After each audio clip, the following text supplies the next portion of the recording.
Okay, you ready? No. You're gonna bang this out, okay? I believe in you. Okay? You believed in me, bro. Week 1, we got 13 points, 7th place. It wasn't a great week, but we know we gotta come out stronger second week. It wasn't terrible, but it wasn't good. Personally, I don't think teams will adapt really good to the meta because they're nervous. They don't know how to get kills and rotate to next safe zones. So I feel like we'll do better in this new meta than other people. A lot of teams are still living in the old way to play H1 and how you play solos in public lobbies, and they're not understanding that if you're on a ridge by yourself and you're trying to hold it just by shooting at a car, that car is going to hop on you and kill you. Like that's not a bad play. That's a smart play. Anytime someone is like notably away from their team and it makes an advantage for the team that's mobile in the vehicle to hop on you and eliminate a player, that instantly puts that team at a greater advantage to wipe you out all the way. If you're already frantic, you're not set up, you're on the back foot. So mentally, I think a lot of people are still living in the old meta and like an old way of playing the game. And with time, more teams will be aggressive early, and it's just going to cause the game to be more fun to watch anyway because everyone's going to be way more aggressive. There's going to be stuff going all over the field, maybe catching people in early fights before the first zone hits because people are going to learn like rotate pass and shit like that. So I think it'll just make the game better overall. Like there's a lot more to the skill ceiling in the competitive world than there really is. So.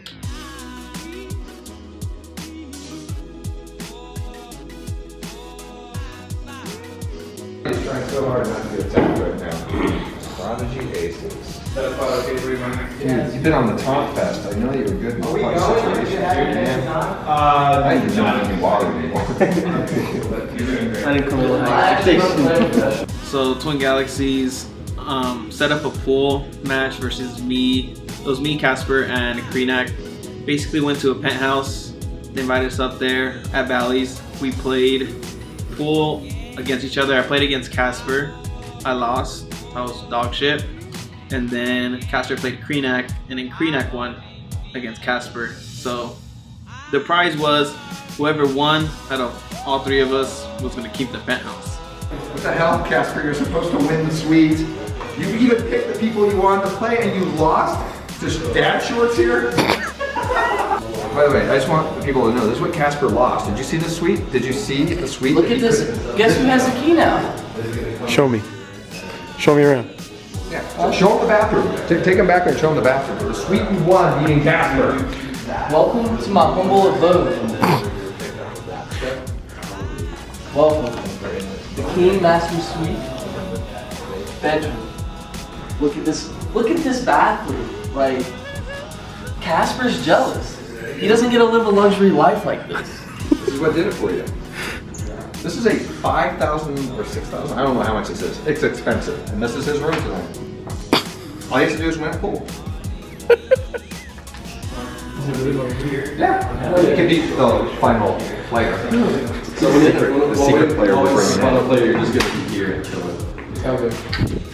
Is there really a final player? Yeah, you gotta play one more person for the suite. Okay. Yeah, but you said this guy was trash, so this guy should not be a problem. He's probably gonna break and instantly knock every ball in. That sounds really good.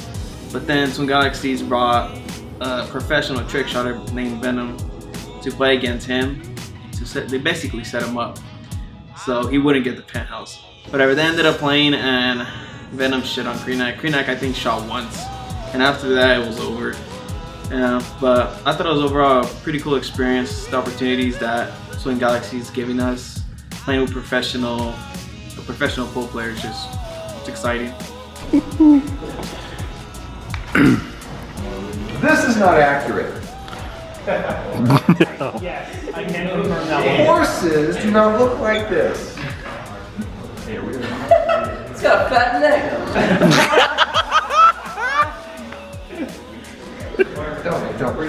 I think going into week 2, we'll definitely play much better when we already did terrible to begin with. That was the most important thing that we didn't want to have happen, was like a dud start all the way around. So I think that week 2 will be much more calculated, and we're going to try to learn and grow a little bit more. And we'll really look forward, like week 4, week 5, where we really start pressing the attack. with growing as a team. 3, 2, 1, and we are going to have our players falling down to the mat. It's going to be our first game of the day here, week number 2. Set to destroy right here on the ridge line. It looks like they're right behind Vitality. So Vitality in a situation where they might get shot at by 2 sides. See if this ends up working out. Most likely they'll rotate out of here. One of these teams is going to have to rotate out at some point. And one thing that I do want to note is already all of our teams have made it into that safe zone relatively quickly, and it is collapsing by the second. They're gonna try to take this shit. They're gonna take this. They're gonna push this. They're gonna push this. Fighting this right here on us. Yeah. Close. They're close. 100%. You're here. That one's out. I got a helmet on one. I got on top of you guys. One dead. Got one. One's out on me. Naded. In the car. Got another. Nice shots. Let's go. Got another. Car. Healing. Yeah, we're jumping. Get it. Fuck these guys up in here. Fuck them up. Fuck them up. Nice.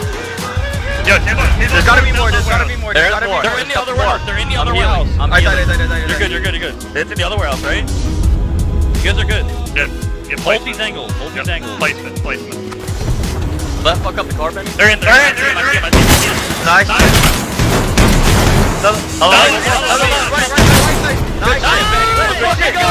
Heal, Benny, heal. Right. Good shot. It's okay. Hey, it's okay. Good shit. The first game was pretty chaotic because we were holding an open terrain that we weren't coming with, and we ended up getting into a fight with I think Obey, and we won, but we lost Doug, I think, rotating out. So, and we were late on rotating to the next zone because the fight lasted so long, so we ended up diving a warehouse. Yeah, it was kind of sloppy, but we got a couple kills on Echo Fox, and we were able to hold the warehouse with Benny and Ono. Me and Prod died really unlucky when we entered the warehouse, so had just a couple things been maybe a little different, that game would have been much better, but it wasn't terrible because Benny and Nog came out huge in the warehouse and they were able to clean up a Vitality rush. There's basically nothing to hold. We had a COD rush, Echo Fox in the warehouses. We went in as a team in the warehouse instead of going 1 by 1, and we're able to take over that warehouse from Echo Fox. No, we never got backlash. There's no such, with this new meta, there's no bad plays, really, because if you got a COD rush, you're still getting points when you COD rush, so it doesn't matter. In game 2, we were holding the left side of the lake, and it was just weird shift at first. We slipped up and let our south side down for just a couple seconds, and then LG ended up being right on top of us. I completely misjudged how fast they could be on top of us in that spot. So personally, I was upset because I knew that they were gonna fight us. They knew they were gonna fight us, and I wasn't holding that spot at the time. It was one of my teammates, but we're gonna learn from it and get better by next week. But yeah, we definitely could have played that spot way better, and hopefully we'll have a chance to fix that in the future and show how good we can hold that spot. Just making sure everybody listens to the shot caller and everybody moves as one. As soon as someone stops listening to the shot caller, that's when you lose gunfights and rotation battles. Going into week 3, hopefully we'll have had a little bit more practice with Prod, get more familiar with new strats, new spots, and just be more comfortable as a team, and hopefully we're able to bring home some big games. I'd personally like to give a shout out to everybody that hangs out in our Discord for the viewing parties and the things on Wednesdays, because it means a lot to know that there's so many people out there that support what we do and want to see us do well. And win or lose, we have people that are always trying to keep us going forward and just cheering for us online. So it really means a lot. So thank you from myself and everybody on the team. It means a lot to us that you guys go out of your way to support us. So #Destroyers. So is it over yet? Fucking 3 card, bro. Later.